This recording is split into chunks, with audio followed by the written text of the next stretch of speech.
Hey everybody, it's Allison, www.stlprostretch.com, and today we're going to do some foam rolling, just the basics. So if you've got a foam roller, get it out. If you don't have one, I highly recommend getting one. So let's come to the mat. I'm going to get this foam roller out. I'm going to roll the quads. So lie on the foam roller right below the hips and start just rolling up and down. This may or may not be painful to you. To me, it's a little too easy. I like to do one quad at a time. But there are days when both my quads are really tight, and this feels like enough.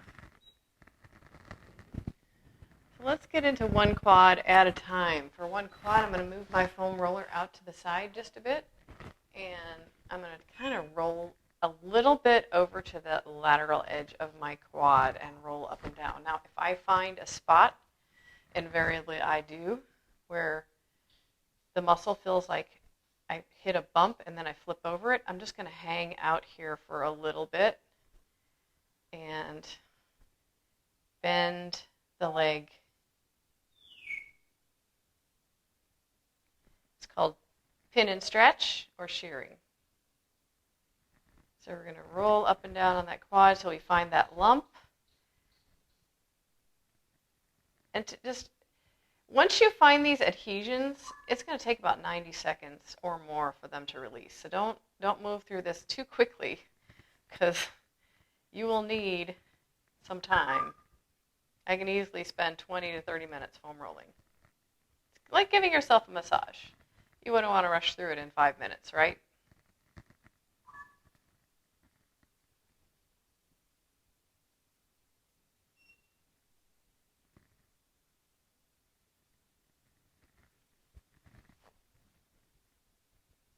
Little more pressure to extend both legs out. And yes, this does count as core exercise.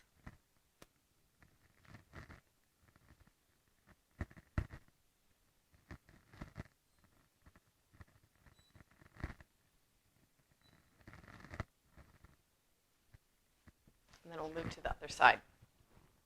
I'm going to turn around and roll the other quad. So I'm using my left foot for support and rolling down that lateral side of the quad, which can get a little bit painful, but usually that's where a lot of the tension is. And you can get all the way down toward the knee area. Sometimes that little pocket of tissue right near the knee can get tight and cause knee pain or patellar issues.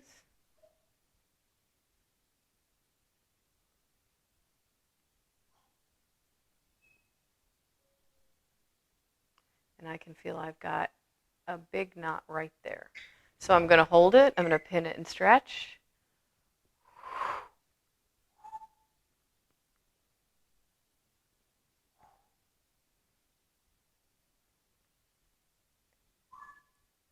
I'm smiling, but this is really pretty painful.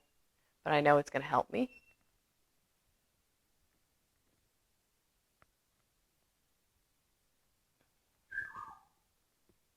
My parrot is chirping in the background.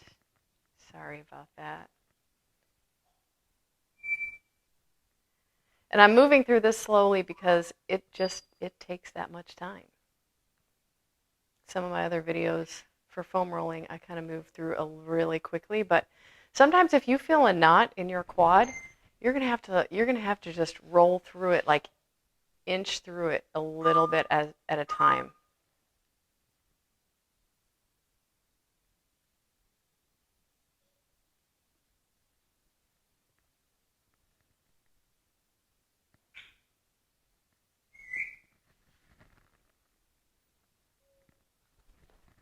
And again, you can extend both legs.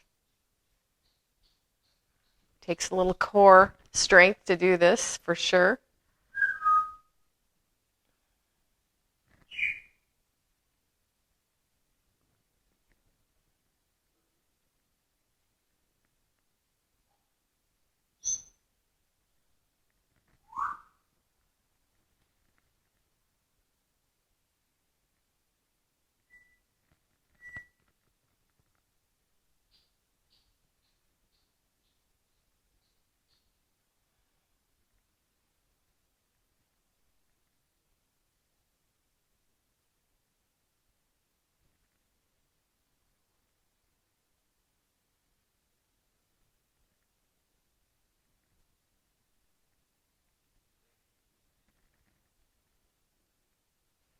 And then we're going to move on to glutes.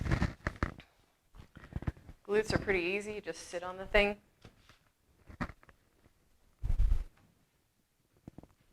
And roll to one side and roll up and down.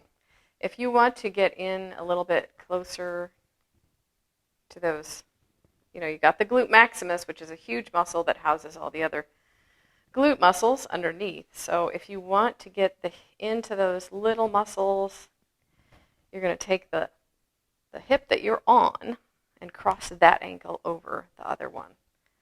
And it just opens up the glute a little bit and you're able to get into those little pockets a little bit better.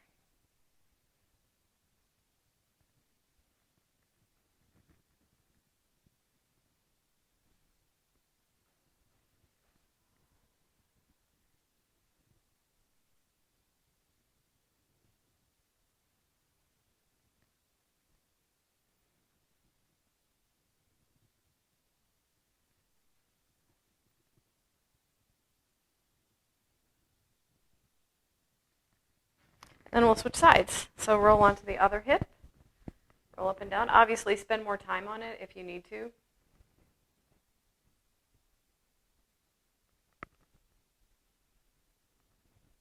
And then again, the hip that you're sitting on, you're going to cross that ankle over. That's going to help you get into that piriformis. And if you roll up high enough, the glute medius and minimus.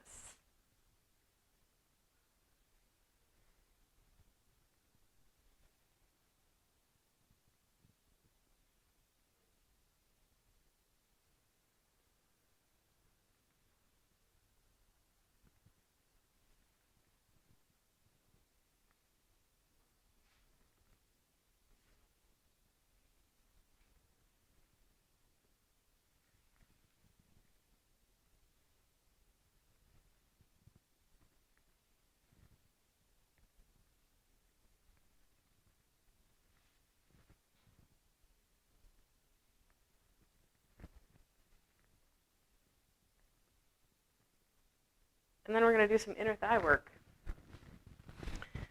Yes, you can foam roll your inner thigh.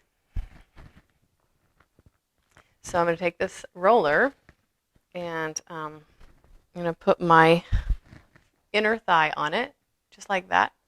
And I'm come down on my elbows and roll all the way into the groin and back again. And some of you may be surprisingly sensitive here. So proceed with caution.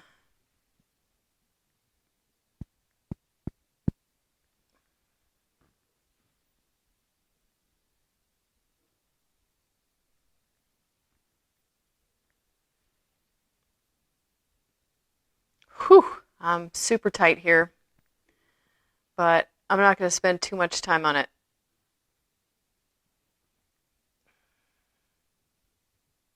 Usually it's my quads that need it the most, but whatever point you feel like you need it the most, if you kind of chronically have achy knees or a lot of the time the quads will be, the rectus femoris will just get so tight that you'll end up having lower back pain, and sometimes it can affect your piriformis as well. So roll out those quads and really get into those pockets where you feel there are lumps, because sometimes that's just causing the whole entire muscle to be tense and shorter.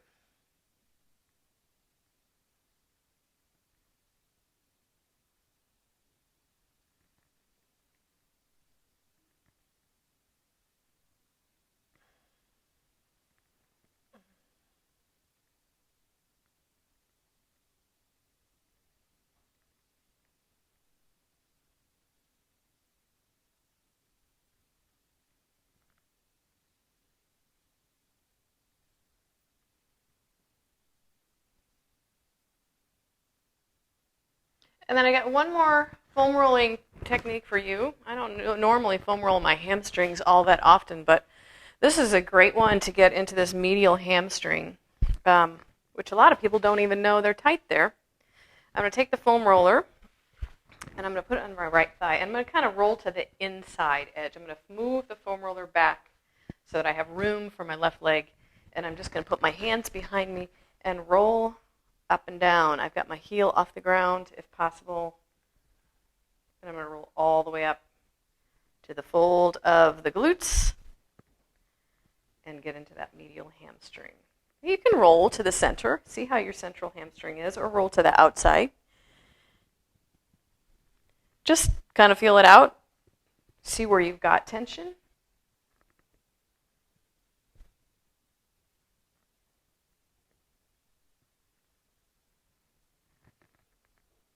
And then we'll do the other side.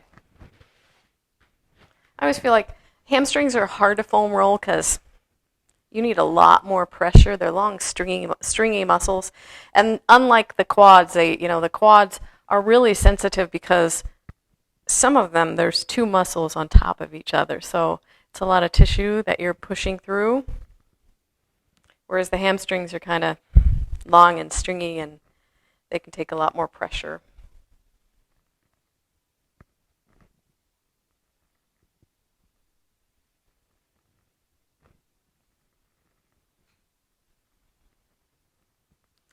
This is great to do after you've done a lot of exercise and you're really sore in your lower body before you stretch. Because a lot of times these knots, they need to be released before you stretch them. You're going to get a lot more out of your stretching. So that's why I just always bring it back to that foam roller if you've got a lot of soreness from exercise in your body. Even if you don't from exercise, if you just have soreness in your muscles, foam rolling is a great place to start before you do your stretching routine. And that's all for today. Happy stretching.